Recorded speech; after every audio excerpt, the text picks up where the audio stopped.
Welcome, everyone, and thank you for joining us. I'm Joy, and I'd like to wish everyone a very auspicious Saga Dawa Düchen. Before we begin, we'd like to remind everyone that Chinese interpretation is available for today's event, so please click on the globe icon at the bottom of your screen to enter the interpretation room if you wish. I'll just give everyone a few seconds to shuffle to the room as needed.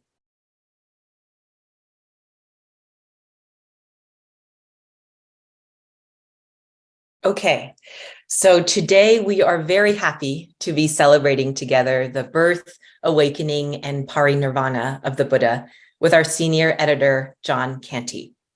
We'll be speaking primarily about 84,000's latest publication, The Perfection of Wisdom in 25,000 Lines, and how to approach reading its translation.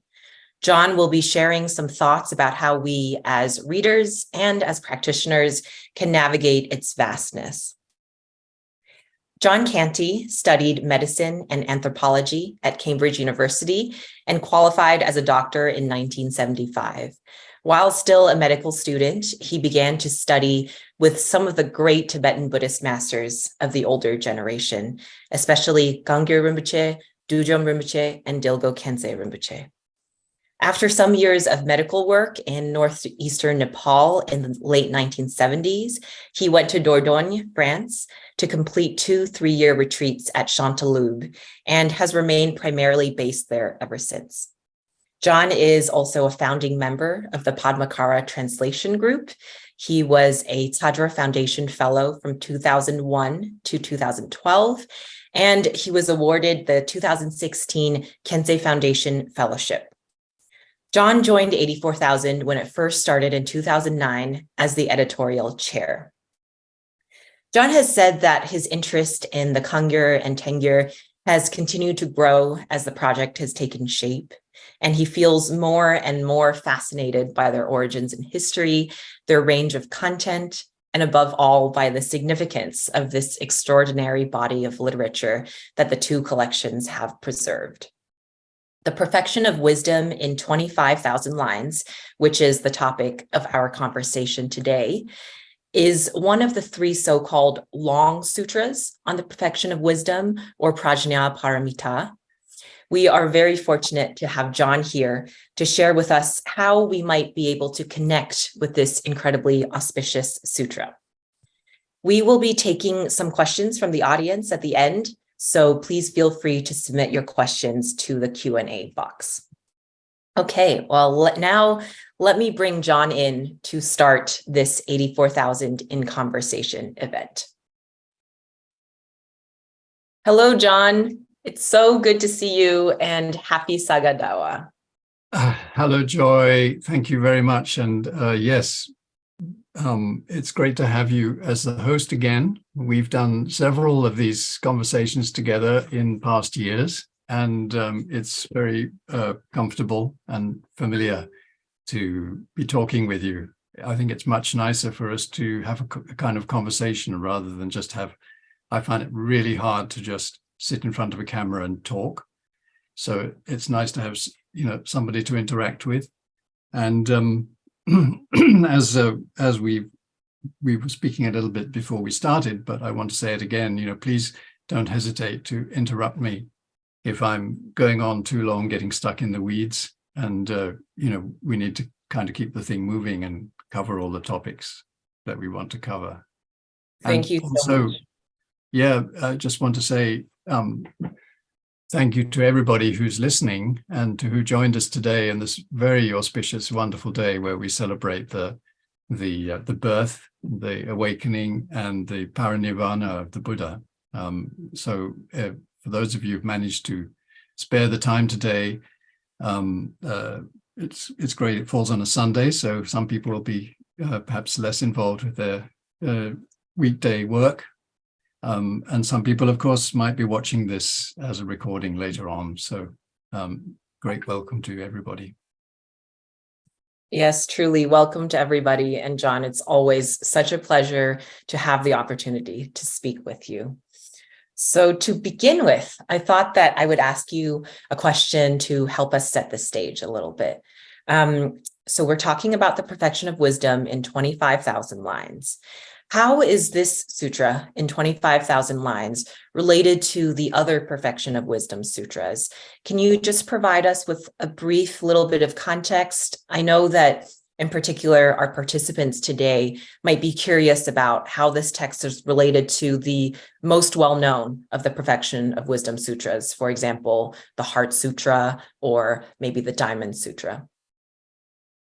Yes, it's a complicated picture, really. There are all the Prajñāpāramitā Sutras, they fill many, many volumes of the Kanjur, and I think there are altogether something like 25 different sutras, all called the perfection of wisdom, or Prajñāpāramitā. But basically, they all fall into probably three broad groups anyway. And there's the long Prajñāpāramitā Sutras. There's the sort of middle length Prajñāpāramitā Sutra, because there's really only one, I think. And then there's all of the short ones. And it's difficult to know how they all arose separately. It depends a little bit whether you take a sort of Western historian's point of view on how texts evolved, or whether you take a traditional point of view on how they arose from the Buddha's teachings and from the Buddha's speech. But basically, those three groups are the main ones. And I think some historians believe that perhaps the original was something more like the middle length one, which is the Prajñāpāramitā in 8,000 lines. Which was then perhaps expanded to fill in all of the kind of missing details to form the long sutras, but at the same time, perhaps a little bit later, also contracted because the long sutras are so long, and a little bit difficult to manage and to read conveniently, in a session or in a day or even in frankly, in several days. So, but we don't really know is the answer. But of the long Prajñāpāramitā Sutras, of which the 25,000 is one, there are basically three nowadays, you could say. They didn't always fall into these neat groups.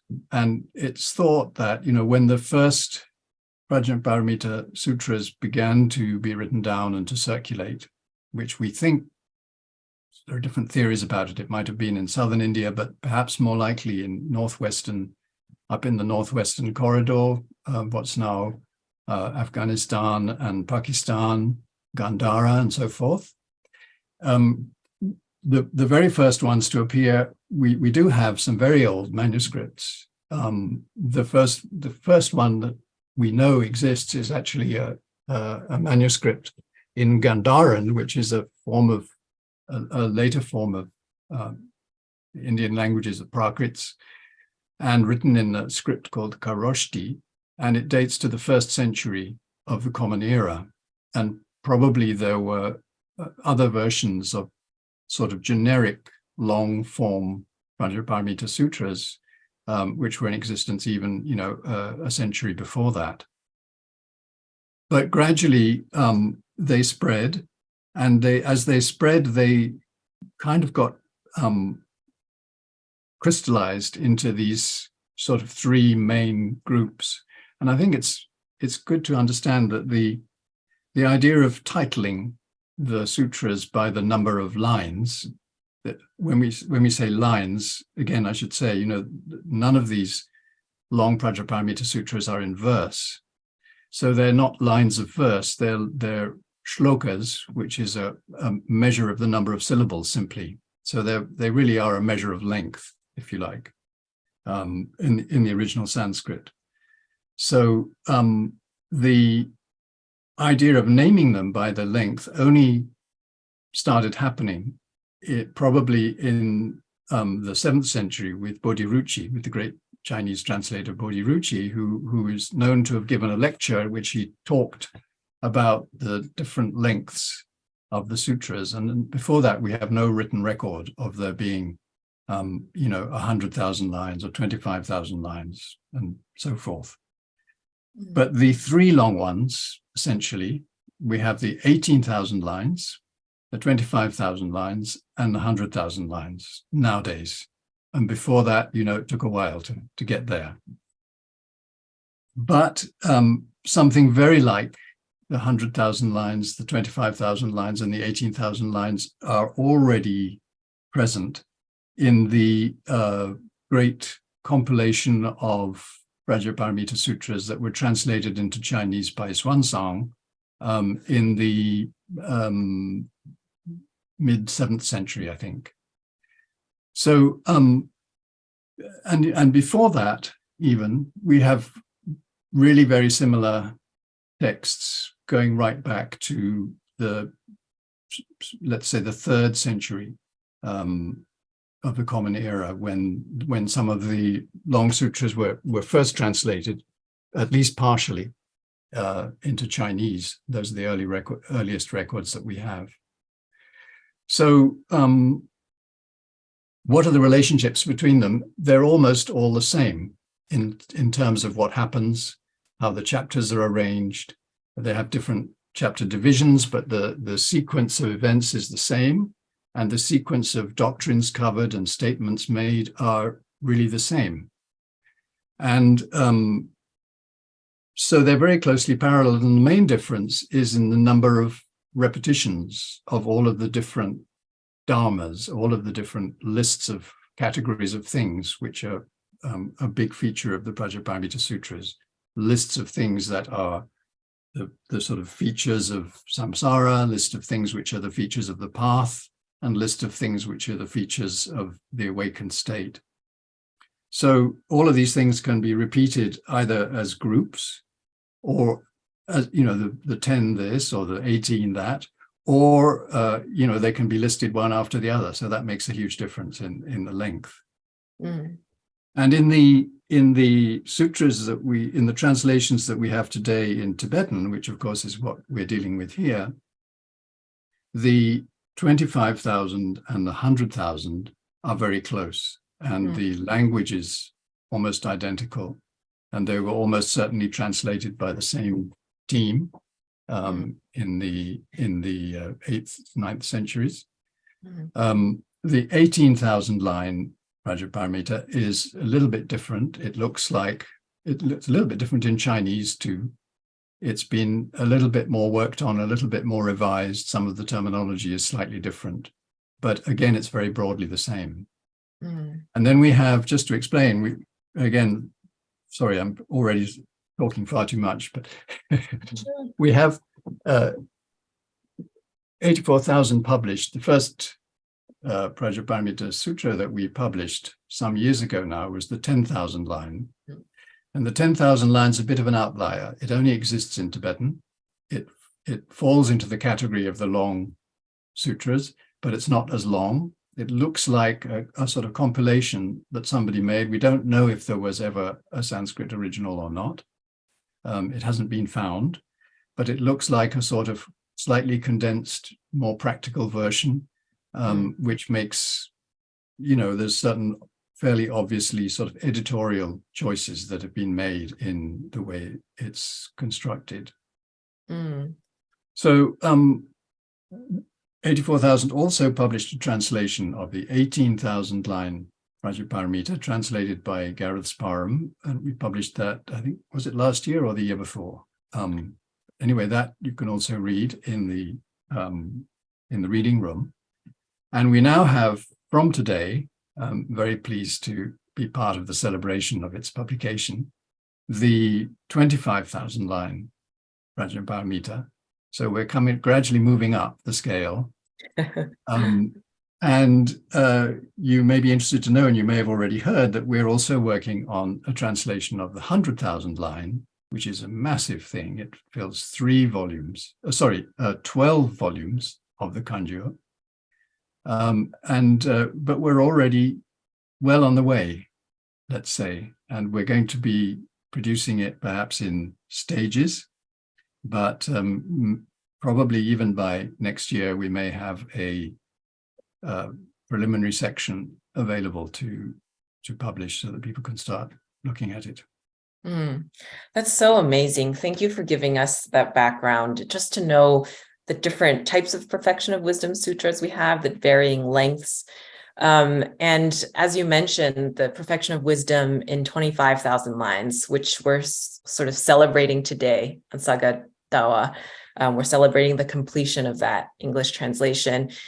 It's one of the long Prajñāpāramitas, so it's a huge sutra. It fills 3 volumes of the Kangyur. And to think that we're currently undertaking the project of translating the 100,000 lines, it's just an immense project. With regards to the perfection of wisdom in 25,000 lines that we've just completed, can you just tell us a little bit about how it was translated? How did the translation and editorial team tackle this project, and how long did it take to complete? I will talk about that there's just one little detail that I mentioned, which is actually quite important, that I should have mentioned already before I go on to that. And that is that from a traditional point of view, these different lengths of Prajñāpāramitā Sutras are said to, first of all, they're all supposed to be the record of a single teaching by the Buddha on the perfection of wisdom that he gave on Vulture Peak in Rajgir. There are some reasons for that, which I won't go into now, but if we get time later, we can talk about it. But so they are all basically records of the same teaching, but they're said to be, in some of the traditional classifications, to be sort of written down in ways that are suitable for different kinds of person, or different kinds of being, I should say, because not all human. So basically the humans, we kind of like things reasonably short, perhaps not too short. So anyway, we have plenty of short sutras to work on, but the 25,000 line has perhaps been taken as the sort of best length for really detailed study for humans. But there are said to have been even longer and more detailed versions. And of course, we know that the 100,000 line is a lot longer. And it's said that the 100,000 line version was actually designed for Nagas. Nagas are these subaquatic or subterranean beings who have a great wealth, and they're very smart, and they can change into different shapes and appear in different forms. And they're very important in connection with water and all kinds of things. Anyway, the Nagas are said to have received this 100,000 line version. And this is the version that was said to have been retrieved from the Naga realm by Nagarjuna. And this is the big connection between Nagarjuna and the Prajñāpāramitā Sutras. Some people, you will hear it said sometimes that Nagarjuna sort of discovered the Prajñāpāramitā Sutras as a whole. And I don't think that's really true. What he's responsible for is going down to the Naga realm and retrieving the 100,000 line version from the Nagas, which they were jealously guarding, and they actually kept behind a couple of chapters at the end in case he didn't come back as a sort of hostage. But and then there are said to be even longer ones. There's a version in, I think it's 10 billion lines, the longest of all, was said to be reserved for the Gandharvas, who are these non-human beings who live in in their own realm. So yes, sorry about that digression, but I think it's important to put that in. To come back to your question, how did we tackle this vast task? Well, here I actually want to pay tribute to my very old friend and colleague, Gyurme Dorje, I'm going to show you a quick picture of him if I can.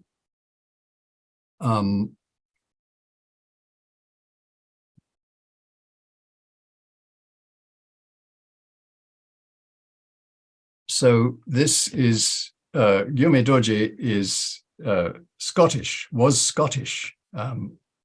Despite his name, this is his real name, he changed it. He spent a large part of his life in Asia.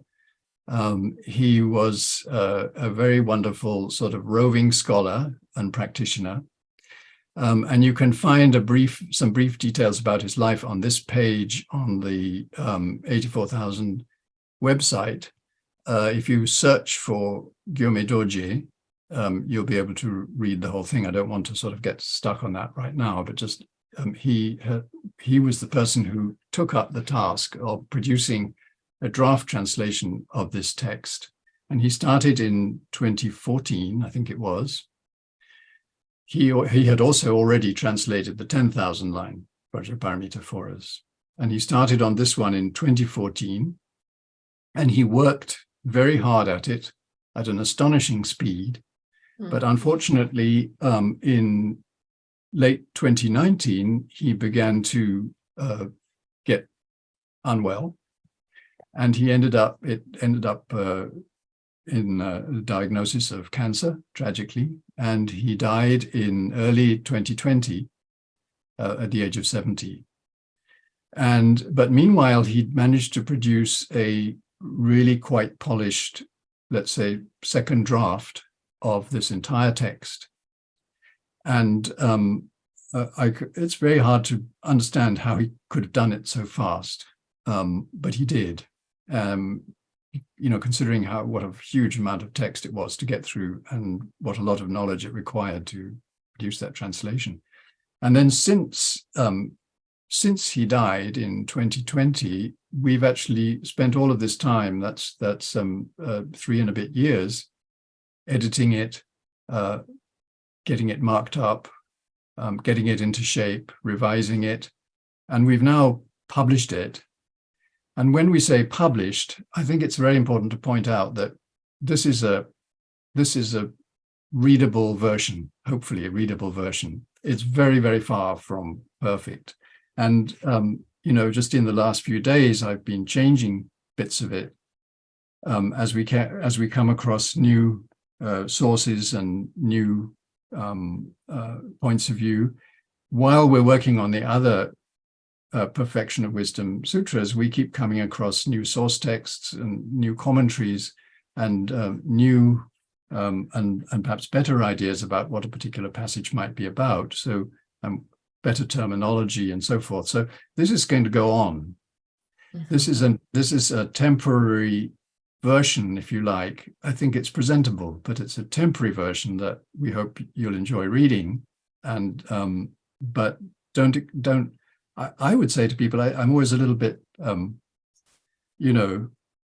discouraged, or not really discouraged, but I'm always a little bit disappointed when people say, oh, yes, I downloaded and I printed it out, whether it's this text or another text, because all of our texts are actually evolving and being revised quite a lot. And this is the beauty of electronic, web-based publishing.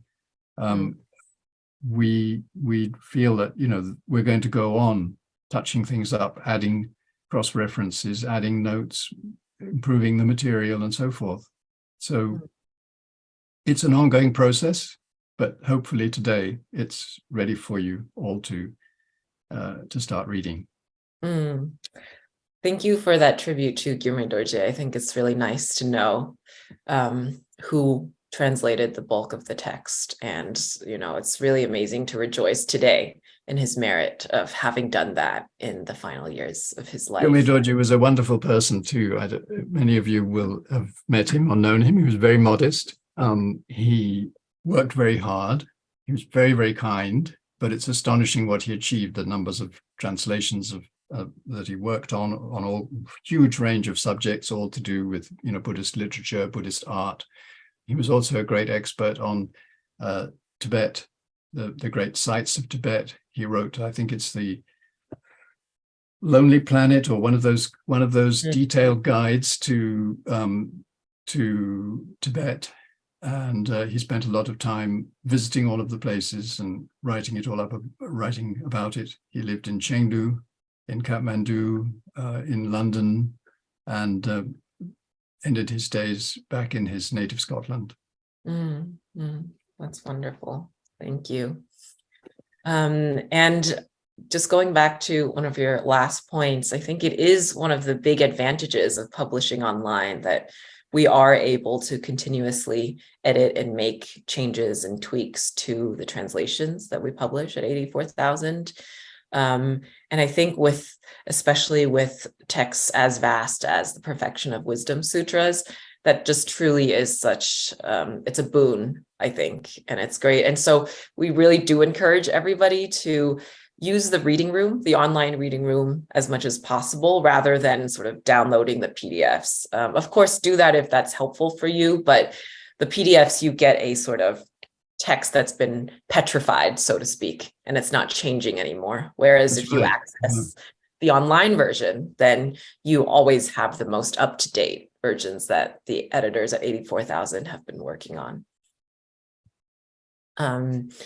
And now I think that now that we've set the stage and have a bit of background on the Perfection of Wisdom Sutras and the actual translation of this one in 25,000 lines, maybe we can move on to discussing some of the content. I think our audience must be very curious about that. So as most people know, this text has had a huge influence in the context of the development of the Mahāyāna tradition. Can you outline for us, John, just how and why the Perfection of Wisdom Sutras have been so important for Mahāyāna Buddhism?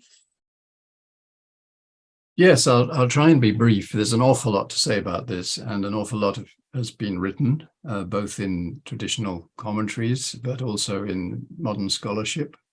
But very, very briefly, as I think everybody knows, the Prajñāpāramitā Perfection of Wisdom literature represents a record of what's often called the second turning of the wheel of Dharma by the Buddha. So it deals with, in a single word, you could say emptiness.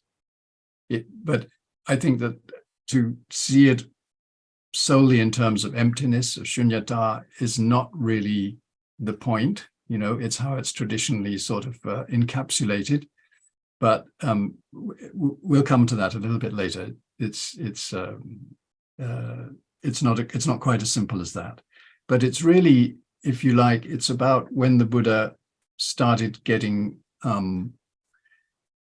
really to the point of felt that he could talk about things as they really are, and not just in sort of provisional terms of what people need to do in order to get to the point where they can absorb that sort of the real nature of things, if you like.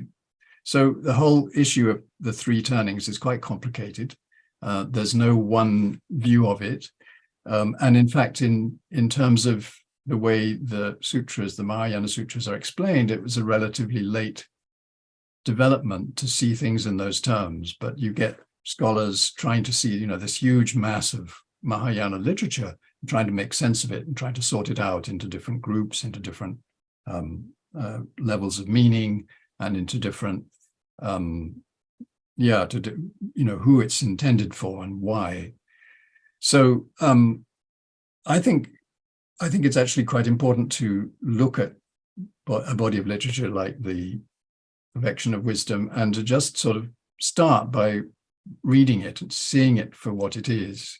But so that's what we're going to sort of concentrate a little bit later as we move on in this talk. But I think it is worth saying that the Perfection of Wisdom literature is a really interesting sort of bridge between, let's say, the really basic layer of Buddhist teachings, where the Buddha talked about who are we? what is this all about? What is this thing about me? You know what I mean? And so dividing it up and saying, actually, this whole thing about there being a kind of permanent existing me is a little bit of a myth that we build up. And what is really there, we have, the 5 skandhas, we have our senses, we have our consciousnesses, and the external world is divided up into elements, and it's divided into time, moments of time, and all of these kind of things. So all of these lists of dharmas were the kind of basic building blocks that people started by sort of analyzing their world into.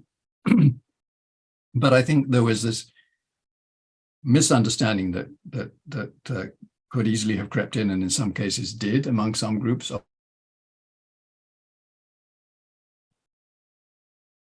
that they actually existed.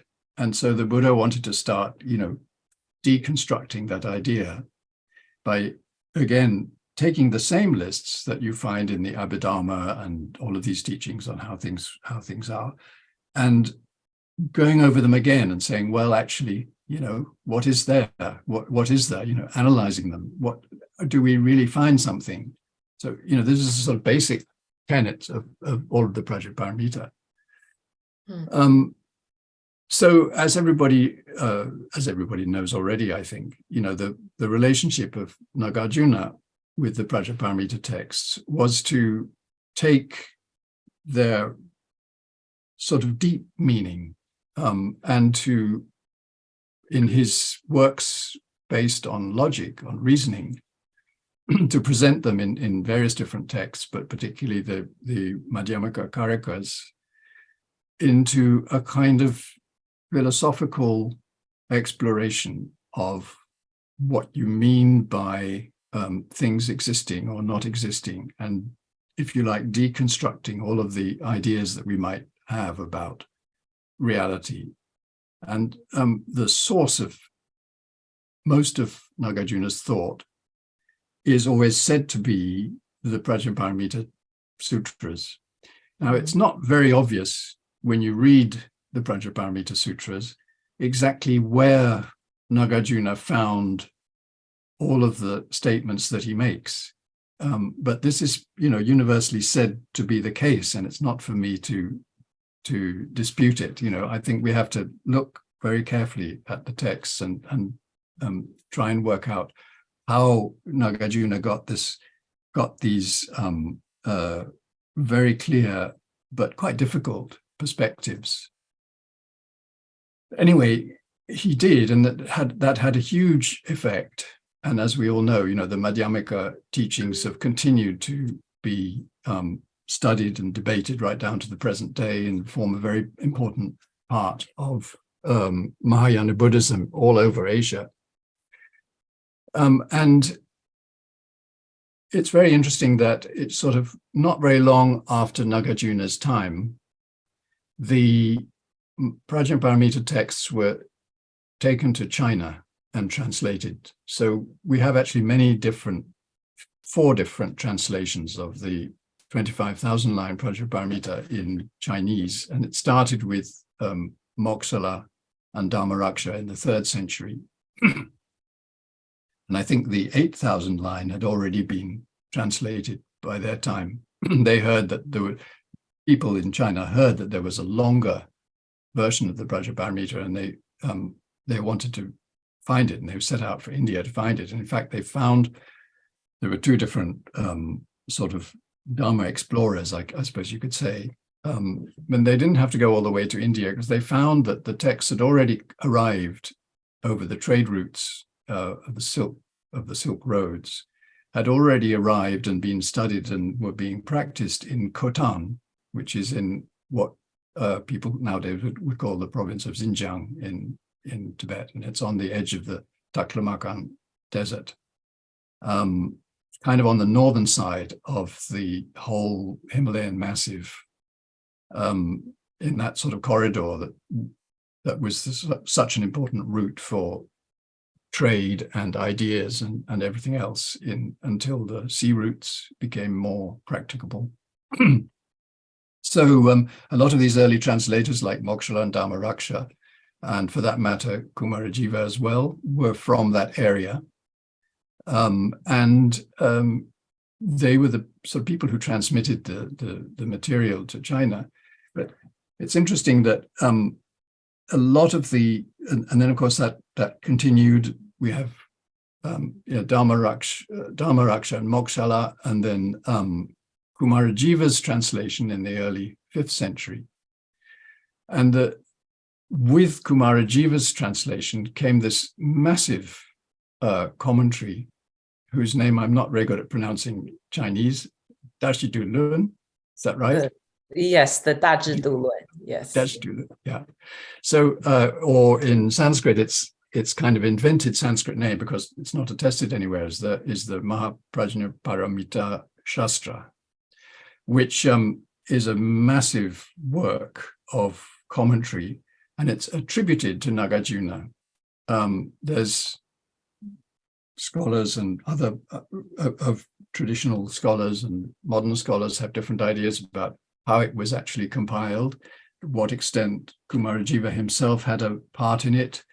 It looks like a kind of composite work, but anyway, it definitely had Indian sources, and it came to China in the, let's say, in the 4th or 5th century. And what's really interesting is that it was probably a kind of snapshot of what the Indian scholars in India were how they were commenting on how they were interpreting the perfection of wisdom sutras at that time. But they just missed a huge development in India, which was really important. And this was from Asaṅga. And Asaṅga is really important in the whole story of the Prajñāpāramitā Sutras. He was this Gandharan, young Gandharan, very brilliant, who started studying. Gandhara is this area on the edge of what we would now call Pakistan and Afghanistan, very important area for that adopted Buddhist culture and was a very a big center of study and practice. And he was a brilliant scholar who understood everything he read, all the scriptures, except the perfection of wisdom. And he was really stumped and puzzled. He just felt he hadn't understood it. It was too, he hadn't got to the bottom of it. So he was, really keen on trying to find out more about it and went to his teacher. And this is the traditional story, of course, it may be mythical, but the story is that he went to his teacher who said, how can I find out more about the Prajñāpāramitā? And his teacher told him, after something that looks a little bit like what we now call a tantric empowerment, said to him, you should propitiate Maitreya, because he'd done a sort of ritual and his flower had fallen on the part of the mandala which represented Maitreya. So he went off to India, to northern India, in the area of Bodh Gaya and so forth. And he went into retreat. And I'm sure you all know the story. He went into retreat for 3 years, doing his best, meditating, propitiating, imploring Maitreya to help him. And nothing happened as far as he was concerned. And he came out in disgust after 3 years, thought it was ready to give up. And he had various signs that he should continue. So he went back and did another 3 years. And then again, nothing happened. So he came out and then he went back. So he spent about 12 years, so it said, trying to, get to the bottom of his understanding of the Prajñāpāramitā. And only then, he came out at the end, kind of giving up.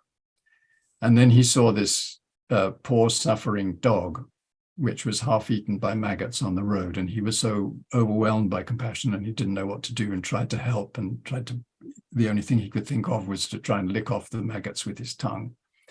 And he kind of shut his eyes and stretched out his tongue. And at that moment, there was no dog and Maitreya appeared. And it's very interesting. Asaṅga actually starts off by scolding him, saying, there you are at last. I've been propitiating you for 12 years, and only now, you appear. And just so Maitreya stringing said, me along. That's right. So Maitreya said, well, it's only just now you managed to generate a little bit of compassion. And so I've been with you all the time, but you didn't see me, you couldn't see me, So anyway, it's a wonderful story, which you'll find elsewhere in detail. And took him off to the Tushita heaven, where, of course, Maitreya is said to be residing, waiting to come back as the, to appear as the future Buddha. Took him off to Tushita and gave him, we don't know how long, some people say months, some people say years of teaching. And Asaṅga came back to the human realm with what are called the 5 texts of Maitreya. And although they're not all obviously about the Prajñāpāramitā, some people say that they all are, that they're a kind of set that is just really one text. But anyway, one of the 5 texts is this extraordinary text called the Abhisamayalankara, or in Tibetan, the Ngöntokgyen, which is a kind of, it's quite short, it's a kind of analysis, or you could almost say a table of contents of the long Prajñāpāramitā Sutras. And many people say that it's actually based on the 25,000 line Prajñāpāramitā, the very one we're talking about. It's the closest. And it divides the sutra into the 8 different abhisamayas, the sort of 8 topics, which are the kind of successive realizations that a bodhisattva needs to go through. And then on top of each of the 8 is divided into, most of them at least are divided into 10, so that makes about 70 subtopics altogether. And it's a very hard text to understand, but it was the beginning of a completely new series of commentaries on the Prajñāpāramitā Sutras, and it developed into a sort of field of study in its own. All the great Indian authors following Asaṅga wrote commentaries on the Prajñāpāramitā. So anyway, I'm again talking too much, but the basic pattern here is, we have the profound of Nagarjuna, that was a huge influence coming from the Prajñāpāramitā and developing into the Madhyamika and a whole lot of philosophical schools, and in China, developing in its own way into, all kinds of movements in China, but including, Chan, Zen, finding its way all the way to Japan, but also all kinds of other ways of studying. And in a sense, that massive commentary, the Dashi Dulun, was a kind of encyclopedia of Buddhist knowledge that came along with it, and influenced Chinese Mahāyāna Buddhism, forever down to the present. I'm not an expert on Chinese Buddhist tradition, but that's what I understand. And on the other hand, meanwhile in India, I should say, you have Asaṅga appearing, and the Chinese, in a sense, missed the boat in this because they'd already inherited all of this tradition. But when the Prajñāpāramitā was continuing to develop in India, and the way it was taken to Tibet, kind of imported into Tibet at the time of the early translations, and by the late translations, it was still evolving. This huge tradition in the great Indian monastic universities of study of the Prajñāpāramitā based on the Abhisamayalankara, and that became the basis for this whole scholastic tradition of studying the Prajñāpāramitā Sutras in great detail, which has been, which has continued until today.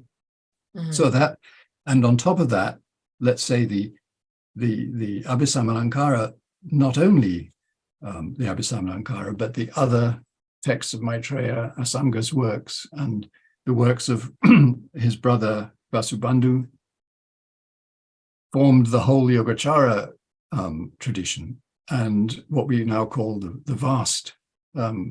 So, Tibetan Buddhist tradition and a lot of the sort of Nalanda, Vikramashila tradition of Buddhism is sort of divided into the profound and the vast. They're always together. They have two different points of view, two different aspects, but are very complementary on how we deal with, Buddhist doctrine, how we see how practice is divided, into, let's say, practice and view, and all kinds of other, really important influences. And so a huge amount of this, these approaches to Mahāyāna Buddhism come from the Perfection of Wisdom sutras, and in particular the 25,000 line, although of course you can't really separate the long sutras from each other. Thank you for that overview. It really, I think a lot of us know that the Perfection of Wisdom sutras are very important for the Mahāyāna, but to hear you kind of elucidate more systematically the various strands of influence that it has had is very helpful.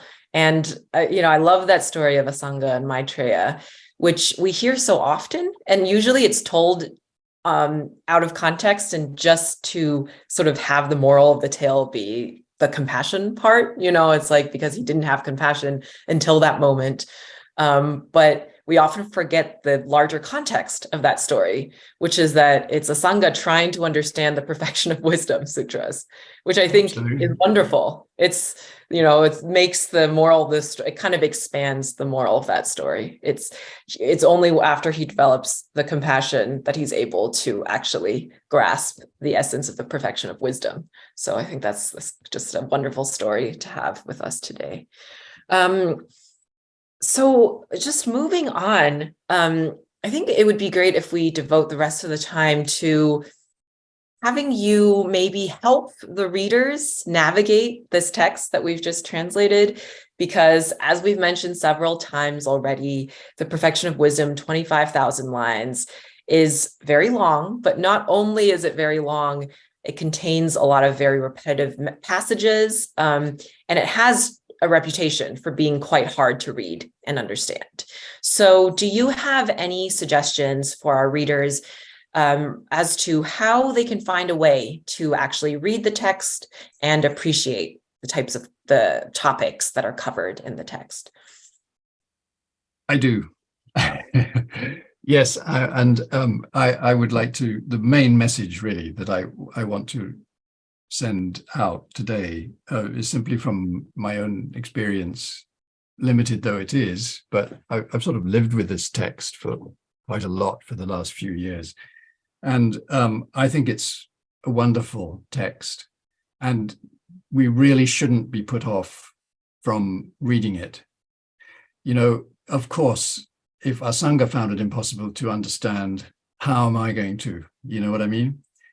For sure, So if anybody really wanted to, they could spend a lifetime, probably several lifetimes, getting into it in depth and exploring every aspect of it, but the problem is that we hear all of that and we think, oh, well, it's wonderful that it's there. Prajñāpāramitā, I bow down. There are various ways of sort of venerating the Prajñāpāramitā from a safe distance, is the way I put it sometimes. You don't have to kind of let it impinge on you too much. But actually, because it seems so difficult and so remote, but it's not. And there's really quite a lot that you can get from reading the text.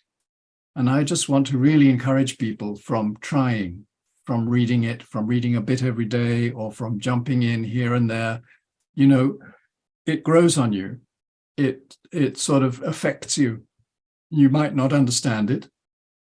The doctrinal aspects are not very difficult, actually. What is difficult is the repetition, and the fact that it seems to be saying the same thing over and over again. But when you really get down to it, it's not. It's saying slightly different things again and again and again, and then again something slightly different again and again and again. It's taking every possible way that you could misconstrue reality, if you like, the way things really are, and it's just sort of beating away at your concepts and your misunderstandings. So I think it's well worth trying, but my suggestion, and I've personally found this quite an interesting avenue into it, is to take some notice of the narrative. And many people read these long Prajñāpāramitā Sutras as if there was no narrative. It's just it's just statements about the different dharmas and about emptiness and about the 16 this and the 25 that, and all of these sort of lists and statements, and they sort of forget that actually it is a record of a conversation.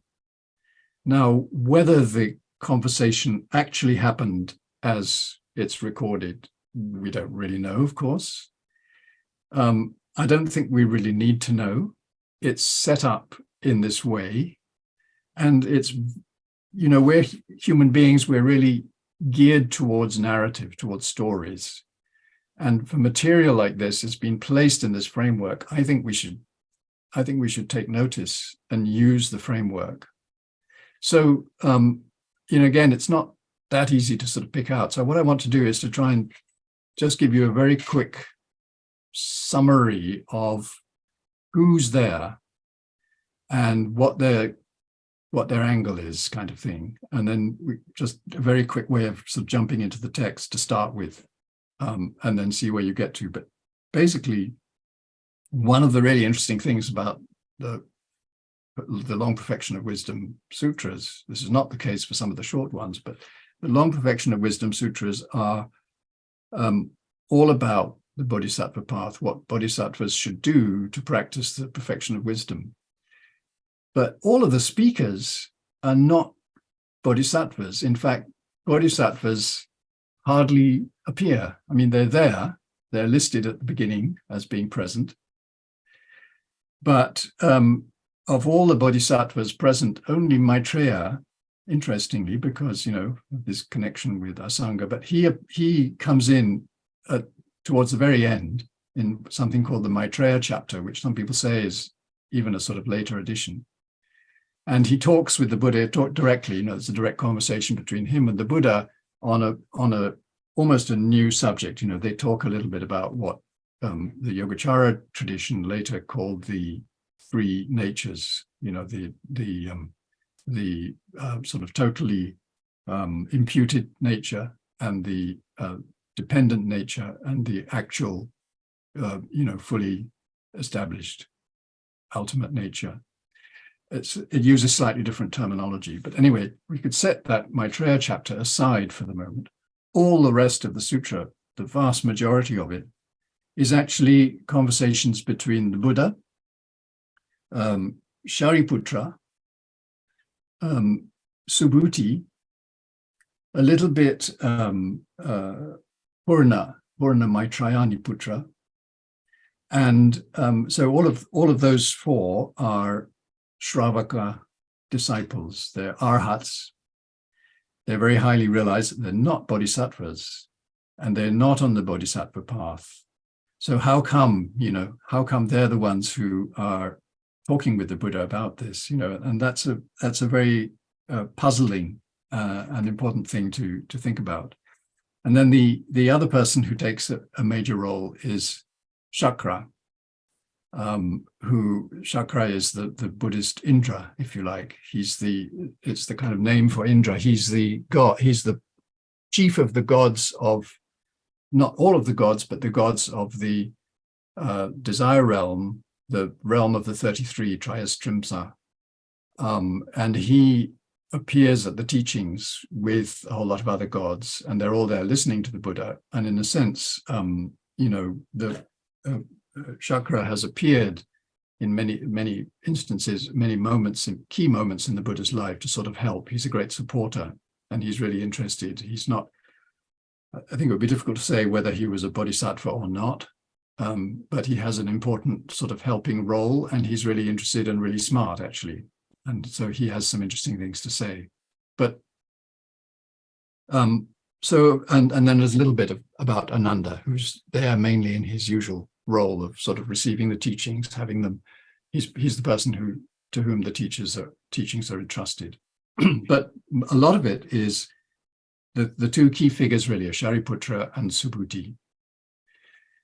Śāriputra, probably most of you know more about than Subhūti. Śāriputra and his old friend, they sort of grew up together. Mahāyāna came to the Buddha fairly early on, not the very first disciples, but they were among the best. They came to him in Rajgir, not very long after the Buddha had attained awakening. And Śāriputra was known to be the great supporter of the teachings. He was said to be in many of the texts foremost in great wisdom. So he knew a lot, and he was very smart. And now in a lot of Mahāyāna sutras, you find these Sravaka arhats appearing, and they're made to look a little bit ridiculous because they're always outclassed by the bodhisattvas. And in this text, it's not at all like that. You know, they're treated with great respect, and they make very significant contributions to the conversation. Subhūti is really, really interesting, and I don't think we're going to have time to go into it. I've written something about him in the introduction to this text, which will kind of give you some idea of who he's seen to be in the Buddhist literature in general. But doesn't appear much in the Pali Canon, and he appears here and there in the Mahāyāna sutras, but it's above all in these Perfection of Wisdom sutras that he has a role. And it's very interesting because, yeah, well, let me start because we're going to run out of time. Again, just to sort of divide the early chapters up for you in an easy way. If you look at the first chapter, it's a classic setting of the scene, and it's wonderful. It's very interesting. It's got,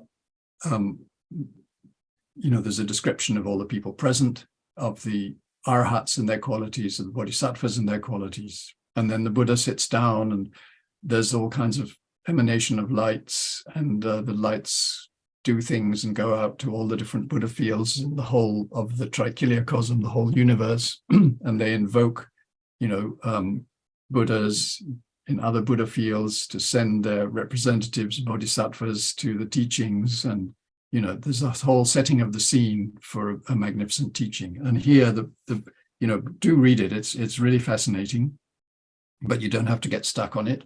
It really gives the idea that here we're talking about not just a sort of Buddha who's a nice human who's got quite wise and learned a few things, and renounced a bit. It's really the Tathagata, who's kind of almost manifesting the entire universe. He's the sort of manifestation of the wisdom in the universe, and he's going to teach. It's a huge event. And then you get the teaching begins, and he says to Śāriputra a single sentence, which comes at the beginning of chapter 2. It's not an answer to a question. He just says to Śāriputra, bodhisattvas should practice the perfection of wisdom, and it's a single sentence. And now there's one of the commentaries that we published calls this brief statement by the Buddha to Śāriputra one of the three entrances, the Gosum. So this really brief statement by the Buddha is the first of these three entrances or three approaches to the teaching, which is the so-called brief approach. And it's literally that single sentence. And then Śāriputra then asks, how should bodhisattvas practice the perfection of wisdom? And the Buddha starts actually by introducing the 6 perfections. And he goes on for the whole of the rest of chapter 2, which is a wonderful presentation of what the 6 perfections are, what the bodhisattva path is, how the perfection of wisdom should be practiced in terms that Śāriputra can understand. And that's a very important thing to bear in mind. Śāriputra's, he's not as advanced in a sense as Subhūti. He thinks in a sort of categorical way. He divides things up into, categories and dharmas and things like that. And he's a little bit at sea, but he's very willing to hear, and he asks some very good questions. And so that whole second chapter is a very good place to start. So I won't say more about that now, because again, we're almost already out of time. So I'm so sorry. Then Subhūti comes in, and Subhūti is going to be present for the rest of the text. And Subhūti doesn't ask a question either. He is told by the Buddha, you now should teach bodhisattvas how to practice the perfection of wisdom.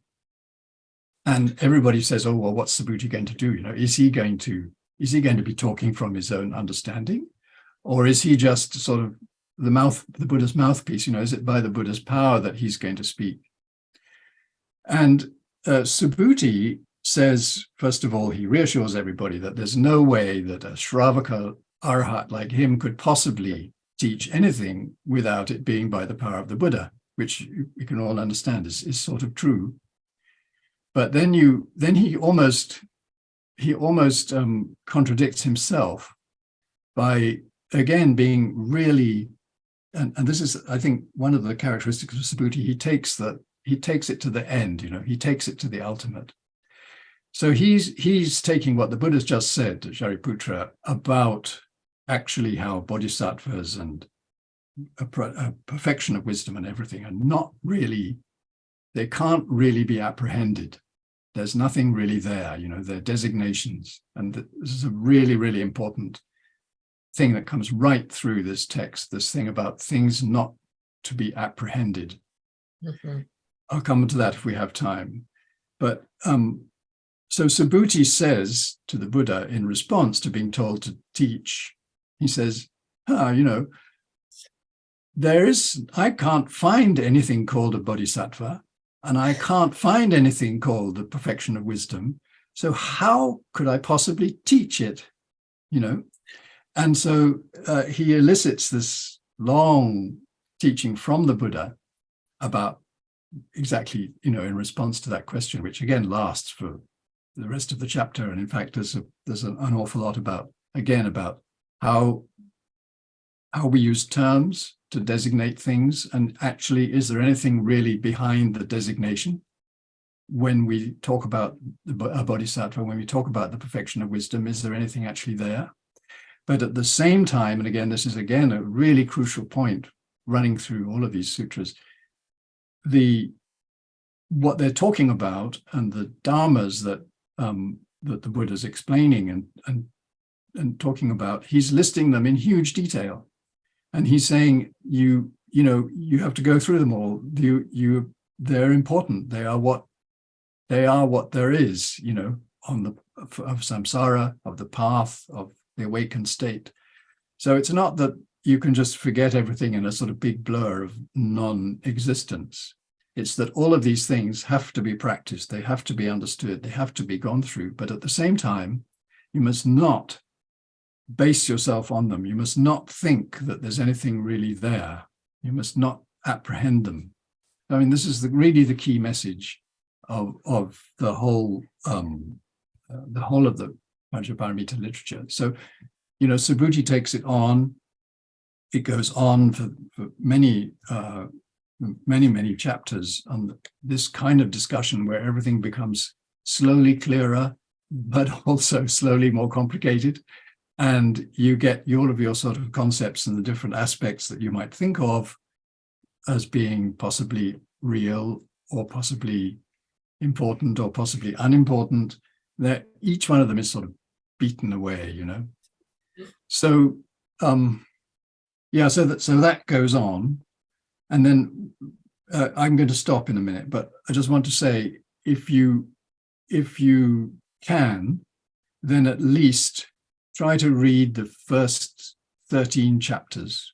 And the first 13 chapters of this text form a kind of group, which according to the Abhisamma-alankara, the Ngöntokgyen, covers the whole topic of the Prajñāpāramitā. And this is the part that's in the three approaches system is called the intermediate approach.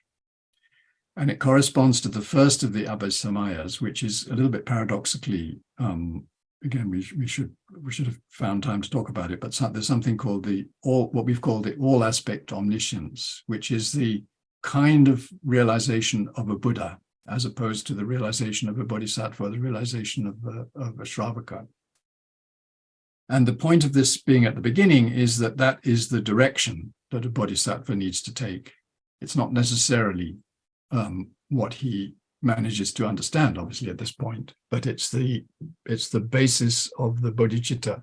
It's the basis of what he's going to undertake to achieve in order to attain all aspect omniscience, the realization of a Buddha.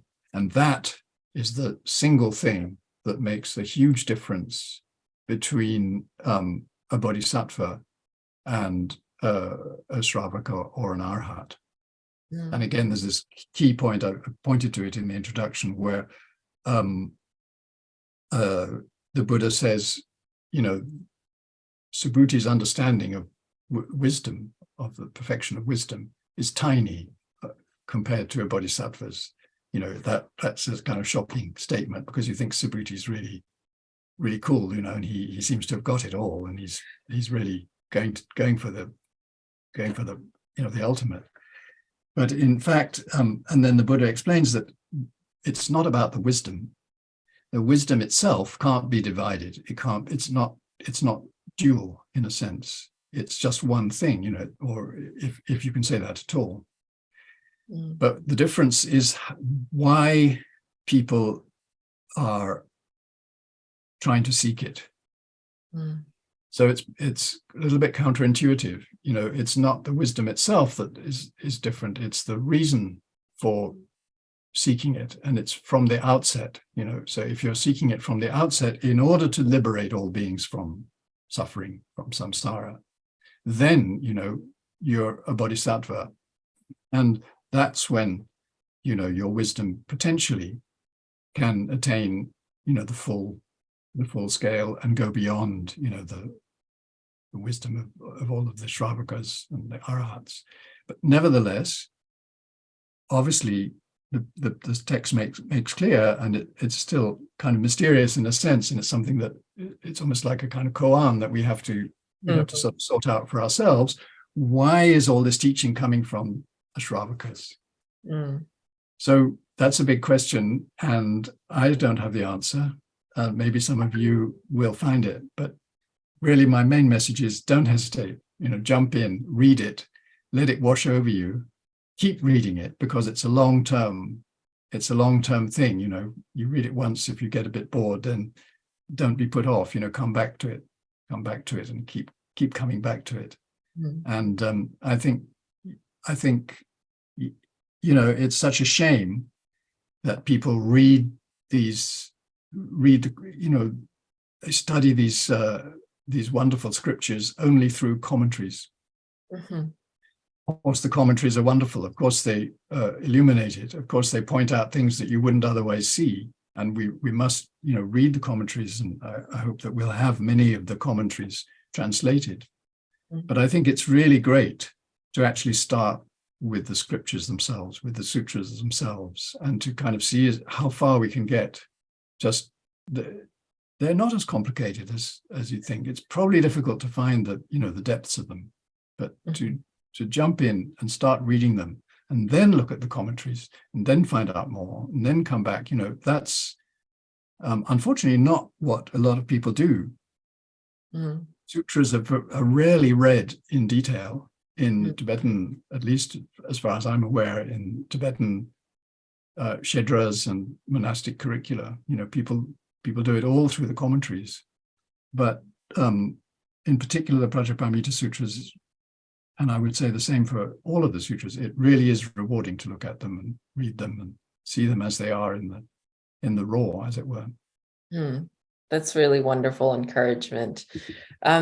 On that topic, John, would you like to briefly show everyone what the translation looks like in the reading room? That might be helpful, because I think if people are able to see how we have the table of contents and all the sections subdivided, they will see that it's really quite easy to navigate this translation. And perhaps that will encourage some people to really dive in as well. And also just that on our reading room, Goncho Norbula pointed out that I think one of the commentaries that we've also translated is also linked to this translation. So people have a very easy way of being able to look at this, the primary text of the sutra itself, and also kind of toggle back and forth with the commentary if they wish. That's right. So yes, I should have mentioned that, of course. First of all, here's the title page, and you can scroll down and you can see all the different sections. Now here, I'm in a view which everything is already unfolded. If you're in the normal view, you have to click on little buttons to open up each section. But here we have on this sort of thing that you might call a trigram up here, sort of menu symbol, you have a contents list. So we have the summary, acknowledgements, the introduction. You can see the subsections of the introduction. And then here, the translation. And all of the 76 chapters, you can jump straight to one chapter. So I was saying that, this goes up to chapter 13. And you can jump to chapter 13 and start reading chapter 13. You can go back to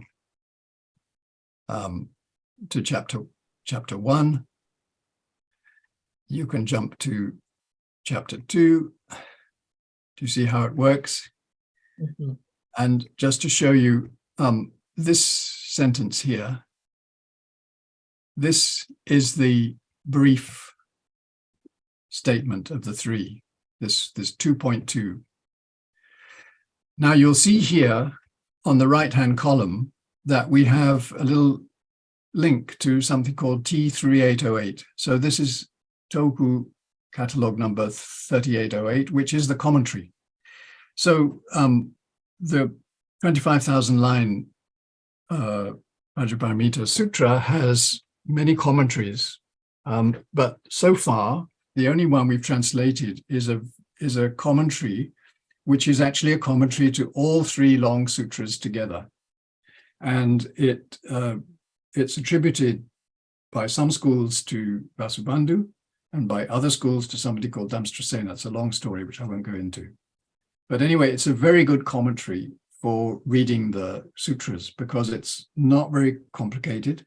It's quite detailed, but it goes into the details of all three sutras together and goes through the storyline and tells you what's going on and what the different implications of each statement is.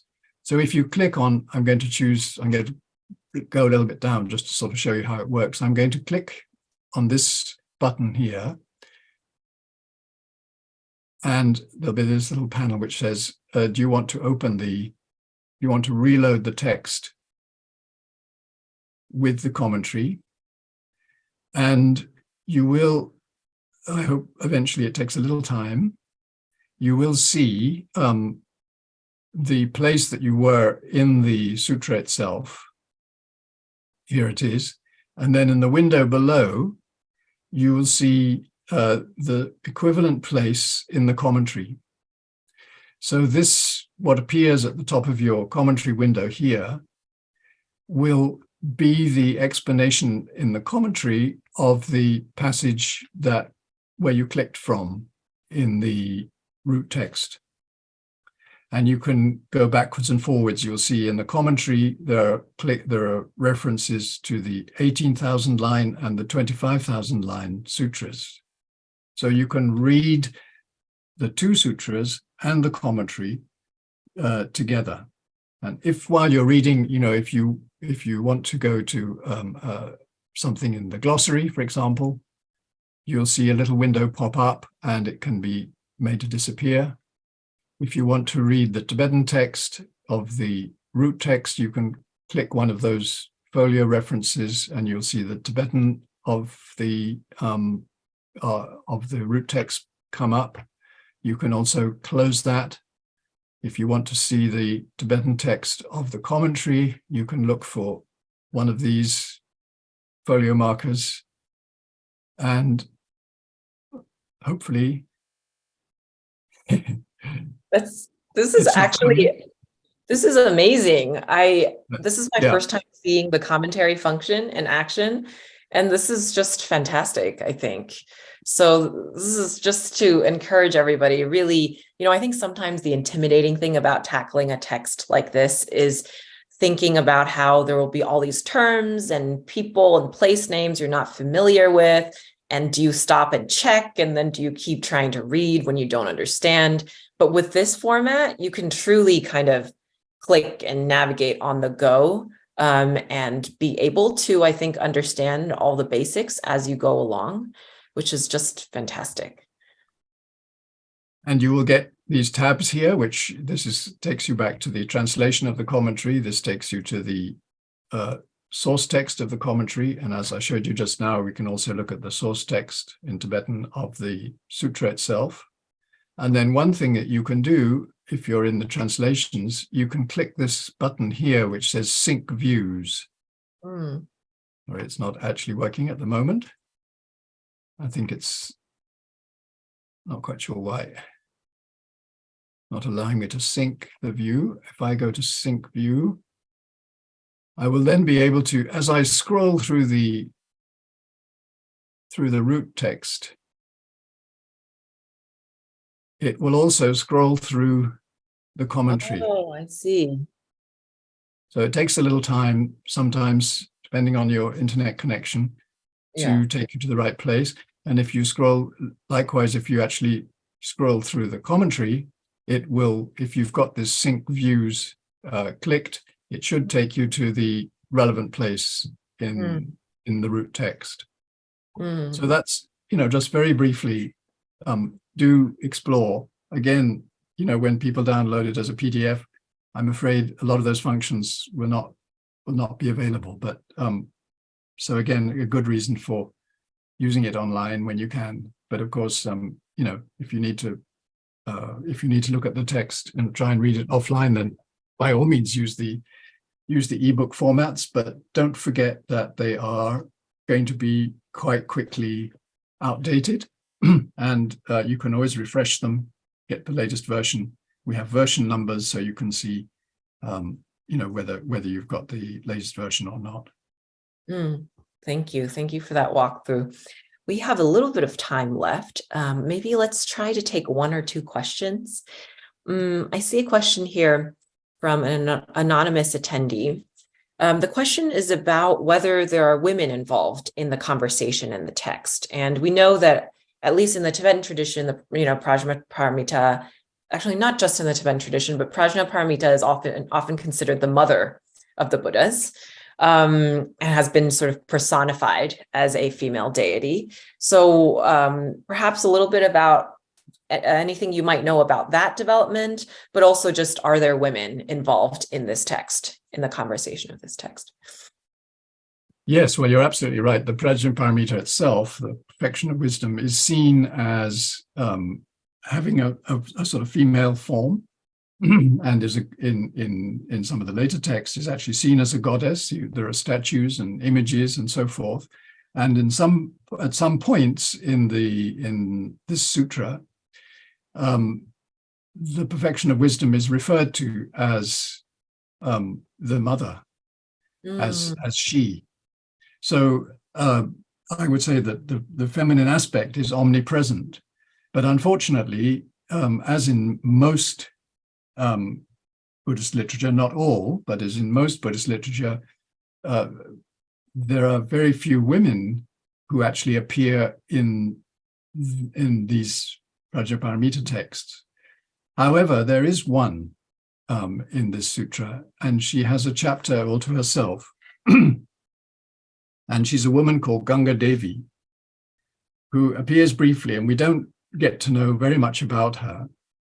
But she is very central to the tradition because the Buddha makes a prediction that she will become a Buddha in the future. He makes a prophecy. And of course, the Buddha giving a prophecy to somebody being awakened in the future is a very important marker of their career as a bodhisattva. It's an important stage in their career of a bodhisattva. So this gives us, there are two things that we can get out of this. One is a very clear statement that women are not excluded at all from the category of bodhisattvas, which, is not the case for every single sutra.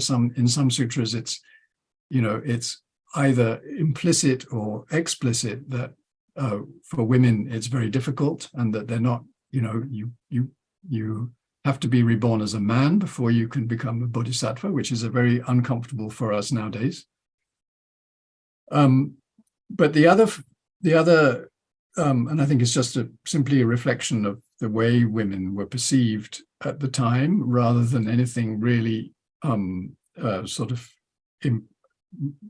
essential or foundational in the teachings themselves. And of course, there are Mahāyāna sutras where the whole issue of gender is kind of deconstructed, and even some of the Shravakas and Arhats are sort of teased for thinking that women are somehow a problem or unworthy. And of course, the Vimalakirti has this wonderful scene where Śāriputra and a goddess are made to change bodies, and Śāriputra, the sort of arch monk, finds himself with a woman's body and is very uncomfortable with it.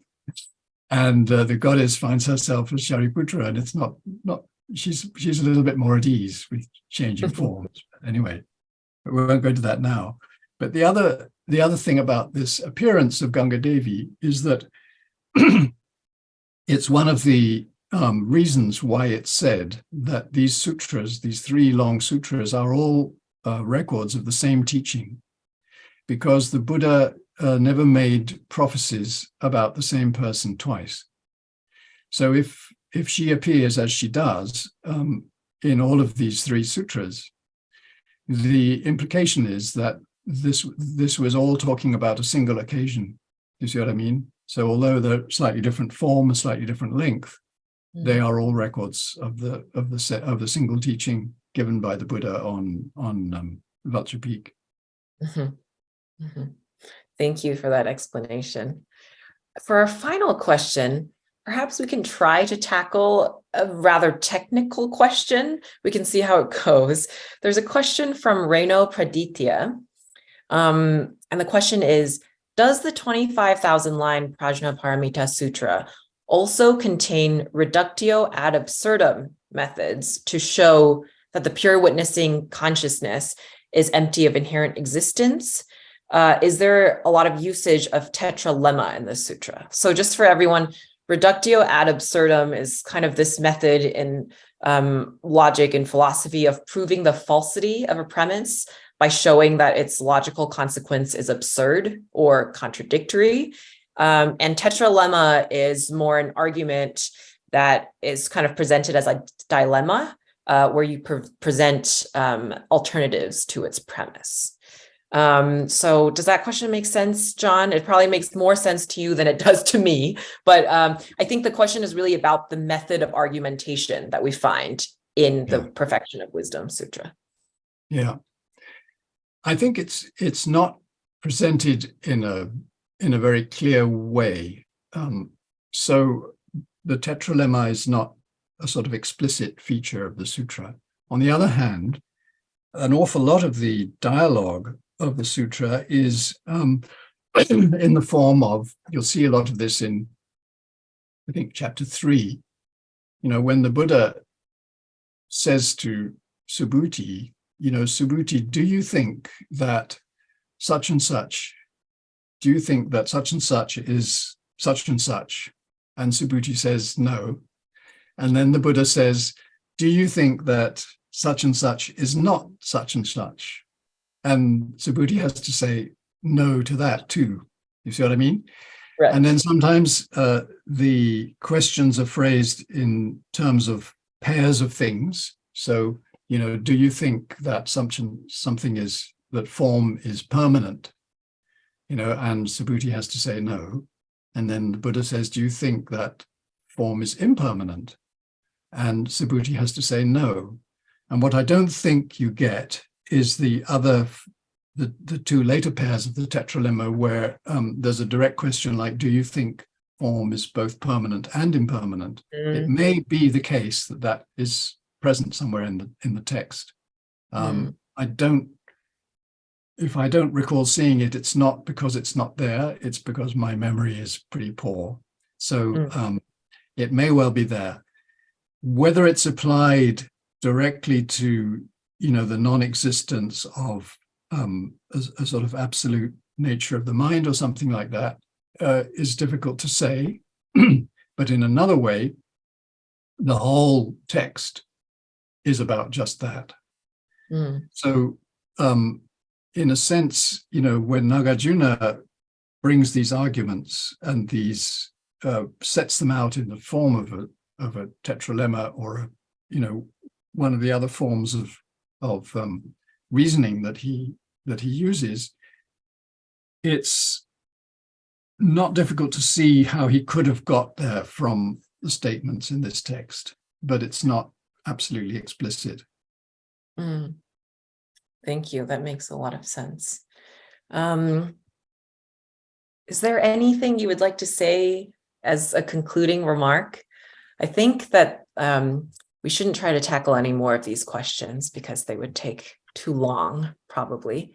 And we are about at time. Yes, I'm sorry that we haven't had more time on the questions, and thank you for all of you who've sent in questions. I guess we will record them, and in some way, perhaps we can find a way of, giving some answers to some of the really interesting ones at some point. I know that this talk will appear, I think, as a recording in YouTube and Vimeo, is it? I'm not quite sure where it appears. It's on YouTube, yes. Perhaps we can sort of add a link to some answers to some of the questions. Obviously we'll have to be selective. So I'm so sorry we didn't get to more of those. I haven't been able to sort of talk and read the questions as they come in. So, that's a little bit how it is. And I'm sorry to, spoken in too much detail, probably. No, please do not apologize. I know I can speak on behalf of everyone who's here that everyone was savoring everything you were saying. So please do not apologize. Thank you so much. But to wrap it up, yeah. just what I would say to everybody is please try, to read the texts and, send us your comments too. But it's really worth trying. Don't be put off if at first it's a little bit difficult. Secondly, we've done the best we can with the translation. I think there are a lot of things we could improve. Some of it is really quite difficult because if you translate in too fluent a way, assuming that you know what it means, you're in danger of losing perhaps some intentional ambiguity. There's a lot of wordplay in these sutras, which doesn't always come out in the Tibetan. I'm not a great Sanskritist, but a lot of it has been explored, and it's really complicated when you get down to it on a sort of detailed level. But there's plenty to go on with, and I think you'll all find there's really plenty to go on with to explore the whole text. Fascinating story at the end. You'll find there's this story, again, a completely different narrative that the Buddha comes up with to explain how a sort of idealized bodhisattva ought to pursue the perfection of wisdom, the sada parudita, or always crying, trying to receive the teachings from the bodhisattva Dharmodgata, Chöpak. And it's kind of, it's when we were originally translating many years ago, the words of my perfect teacher, this whole story comes up there in great detail. It's the same story. It's basically cut and paste, and it's all here in the sutra. And it's a little hard to take. You have to be ready to shed your own blood to sprinkle the place so that the dust doesn't rise up too much in preparing for a teaching. Please don't take it too literally. It's a kind of explanation of the kinds of attitude that one should have in order to really value and venerate and appreciate and be open to receiving these incredibly profound teachings. But that's an interesting add-on. And really all through the sutra, there's so many points that are really important. And it is, in a sense, all about things not having a real existence, but it's also a huge compendium of all kinds of really important Buddhist ideas. You will find all of these lists of things, and some of them are explained in considerable detail, the 18 distinct qualities of the Buddha, lists of samadhis, lists of the 32 major marks and the 80 minor signs and how they came about, and all kinds of, really good, important information. And at the same time, none of it is real. None of it really exists. And that's the key point. So once again, I just want to point to a single phrase that comes up again and again throughout the sutra, which is such and such and such and such. The bodhisattvas observe it, they consider it. There are all these words for sort of knowing, but not knowing or perceiving things. It's very hard to translate them accurately, but they don't apprehend it. They don't take it as a basis. Apprehend is not a very good word. It's just the best that we could find for this mikpa or alambana. It's the phrase in Sanskrit is anupalabdha yogena, by means of not apprehending. That's how we go. That's how we should go about dealing with all of these aspects, whether it's of the path or of the awakened state. And that is the really key phrase, and it's not easy to understand, but that's what the sutra is about. How we should do that, and also how we should not do it. And let it get to you. May it get to all of us. Yes. And with that sort of encouragement from John, I think we will bring our event to a close. John, thank you so much for taking time on this auspicious day to share your wisdom with us. May we all just endeavor to make and maintain our aspirations and to really read and try to understand and put into practice the wisdom contained within this sutra.